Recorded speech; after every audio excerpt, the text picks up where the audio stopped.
You're listening to Colorado Edition from KUNC. I'm Jocelyn Mesa Miranda. It's Friday, July 22nd. Many in Colorado are working to protect reproductive rights in a post-Roe America. Providers are now juggling a sharp rise in demand from out-of-state patients. KUNC's Robin Vincent reports some are facing desperate circumstances.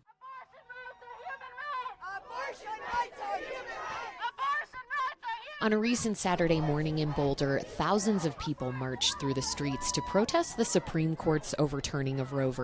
Wade. Moments before, abortion provider Dr. Kelly Peters told the crowd that Boulder Valley Women's Health Center has been inundated with calls since Roe was overturned. It was heartbreaking to hear women on the phone and hear their partners on another phone in the background frantically trying to get appointments. Peters says last year, less than 3% of patients were from out of state. That number is up to 25%. It's a huge spike, and to keep up with the demand, they're rushing to hire more staff, adding another day per week for abortion care, and even double booking appointments.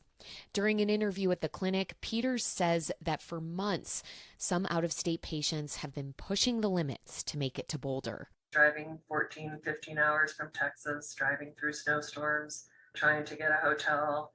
You know, the cost of gas has gone up, the cost of airline flights has gone up, everything's gone up, and some people can't do that. Boulder has a pro-choice history. Back in 1986, the progressive-leaning city enacted a policy prohibiting anti-abortionists from approaching patients entering abortion clinics. Now, with Roe overturned, protective measures are increasingly emerging at the state level. A new law guarantees the right to an abortion, and Governor Jared Polis recently issued an order protecting out-of-state patients and their providers. Colorado is going to be so important in the near future, immediate future, right now. That's David Cohen. He studies abortion law at Drexel University. He points out two things that make Colorado key in the battle for abortion access: its central geographic location and its many neighbors curbing abortion access. But there's a huge equity component to this. Travel involves privilege, and privilege tracks with race and class in this country. And so the people who are going to be impacted the most by a world in which much of abortion care is based on your ability to travel are going to be poor people and people of color. 21-year-old Haley Plush falls into the former category. Money is really tight.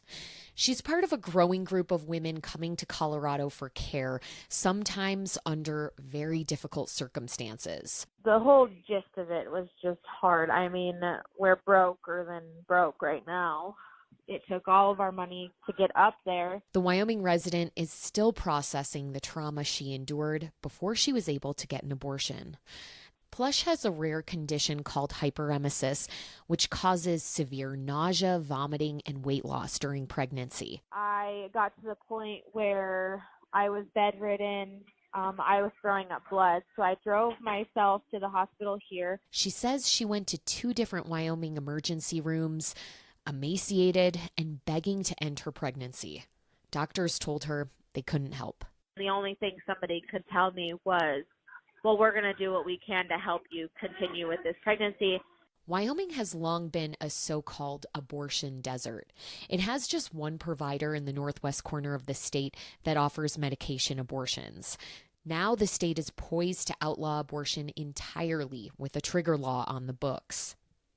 Sick and desperate, Plush called Planned Parenthood, and they found her an appointment at their Fort Collins clinic. That's more than 4 hours from her home in Riverton. When she called me back and she told me that they got me in as an emergency in the morning at 9 o'clock, I think I called my grandma sobbing. Like, I was so grateful and I was so thankful just to have somebody, listen to me, that I sat there and I cried.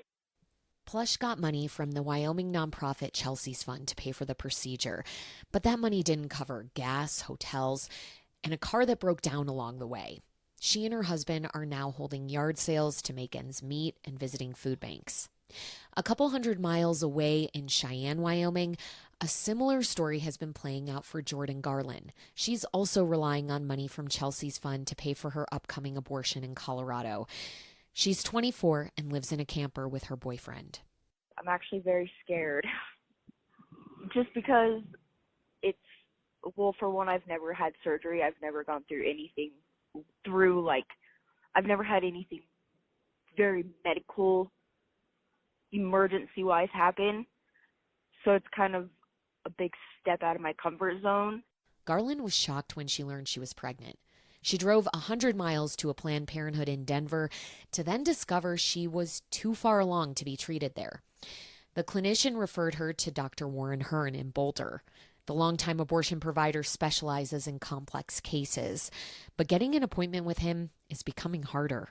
We're booked out 2 or 3 weeks, and that's never happened before. Hearn says the problem for Garland and others is that a lack of abortion care nationwide means patients will increasingly have to put off the procedure even longer, and the need to see specialists like him will deepen. People need immediate attention, and they shouldn't have to wait, and it's very bad for them to have to wait. It increases the risk, it increases the cost, and emotional anguish and all the rest. The 84-year-old physician is trying to meet an increasing need by training other physicians to work with him, and he has tentative plans to build a bigger facility in Boulder. Still, even in a pro-choice community, Hearn operates with eyes in the back of his head. I may not assume that I'm safe at any time. He didn't show up to that recent pro-abortion rally in Boulder due to death threats. This is nothing new for Hearn. He's been stalked at his office and he's been shot at. He says that's the reality for abortion providers across America. Robin Vincent, KUNC.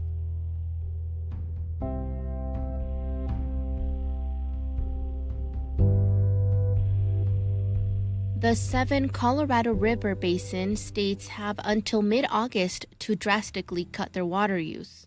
Federal officials say that's necessary to keep the river's giant reservoirs from going empty.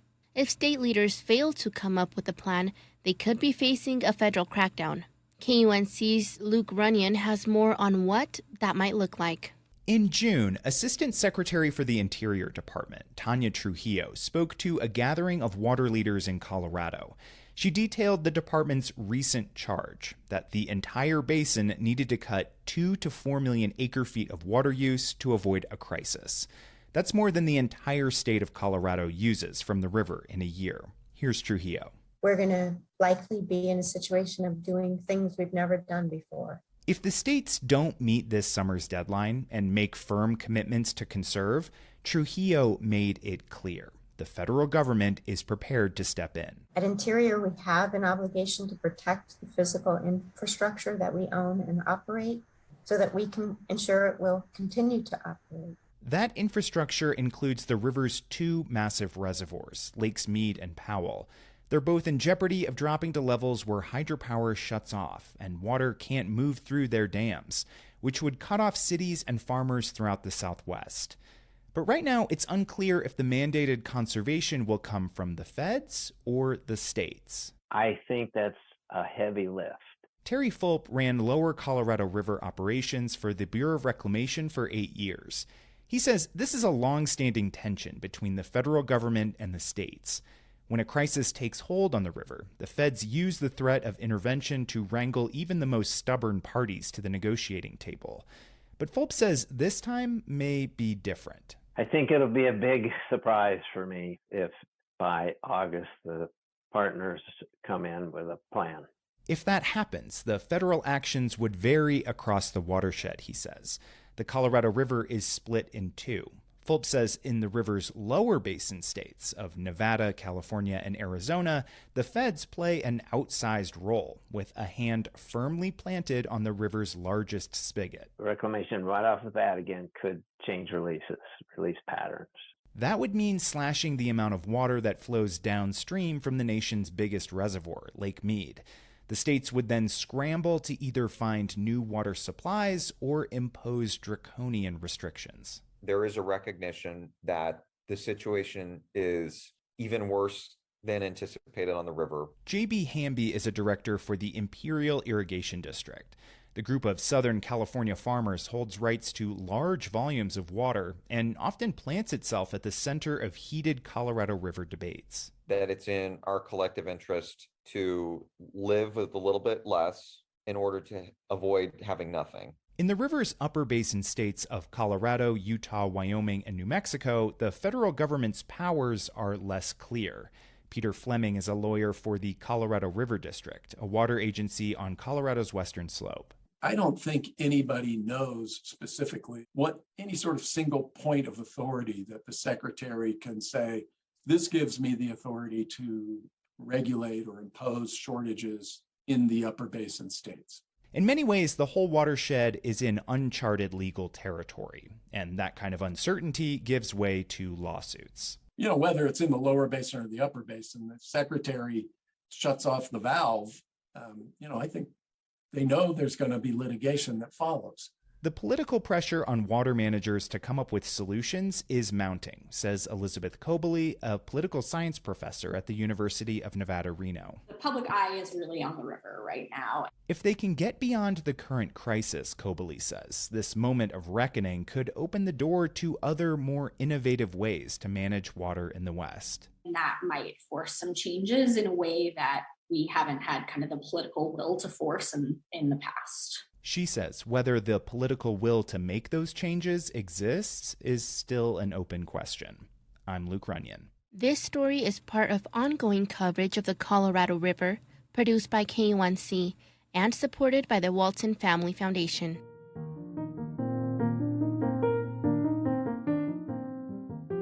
Creating safe spaces for LGBTQ plus teens to express themselves is now more important than ever. Organizations in Colorado are working to create more of these spaces, including Longmont's Firehouse Art Center and the Boulder Public Library. They created Slay the Runway in 2021, which is a design program for LGBTQ plus teens. KUNC's Samantha Kutsia spoke with co-creator Stephen Frost. Can you explain what Slay the Runway is and how you got involved in the program?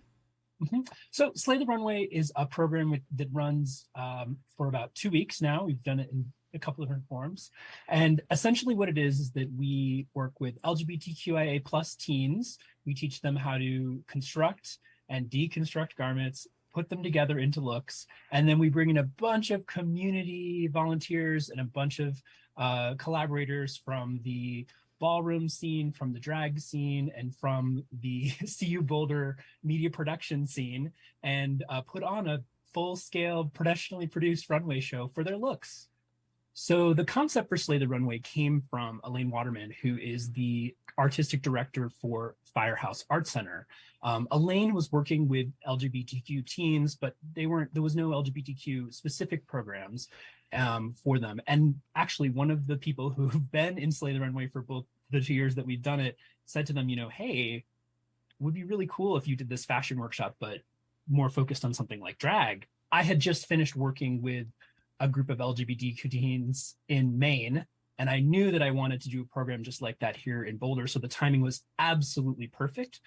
We got a grant from Arts and Society and through Redline Project in Denver. And that actually helped us launch this first year of the program and carried us through here to the second year. So we have a lot of different people that were part of the founding of this program and making it happen. And I'm so glad that you mentioned community. It seems like the program's a great way for LGBTQ plus teens to get involved in and participate in their community. So what are some of the goals of the program? Well, I'm glad you mentioned community as well. That is one of the major goals. Our students come from all different high schools and middle schools across the region.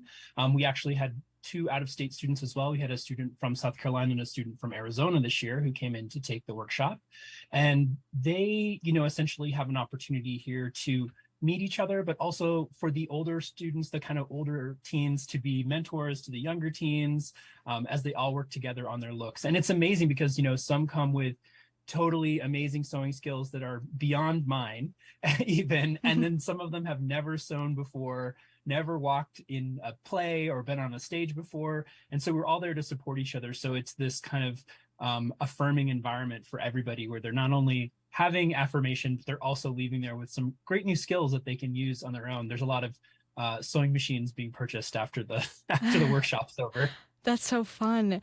And what do you hope students who participate in Slay the Runway take away from their experience?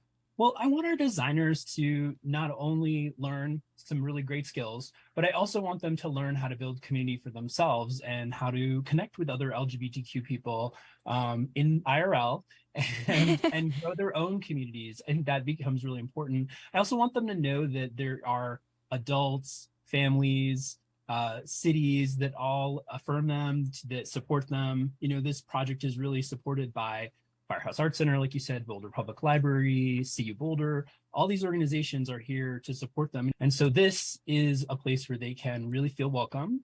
They can make new friends, and then they can also leave with that confidence of walking down a runway.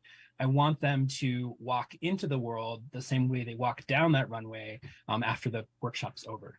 Stephen, thank you so much for that. Stephen Frost is co-creator of Slay the Runway. Stephen, thank you so much for being on this morning. Oh my gosh, thanks so much for having me.